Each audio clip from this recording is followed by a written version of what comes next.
Module number 7 marks the point that we're really going to put everything together. So in this module, we're pulling back as far as the reading assignments. We're really going to focus on your synthesis. So you'll have a discussion board and you will be completing your paper in this module. And just remember to go back to the previous modules.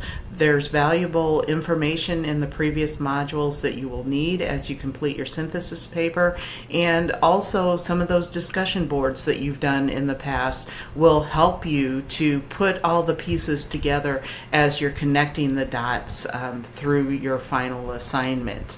So with that, we have some broader type information included in this module, including the information from the World Health Organization and looking at the broad disease spectrum as far as chronic conditions, and there's valuable data included here as far as the most prevalent chronic conditions in America.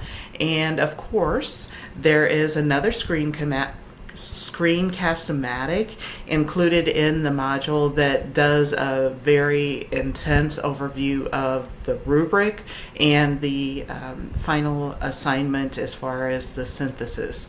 So let me know if you have any questions or concerns, and I really look forward to reading all about how you're putting absolutely everything together. This is a really great time to celebrate what you've learned so far. This has been a really labor-intensive course as far as the content and really putting those concepts together in the big picture to be able to really impact your practice. So I'm really excited to see your final papers, and let me know if you need absolutely anything. Take care now.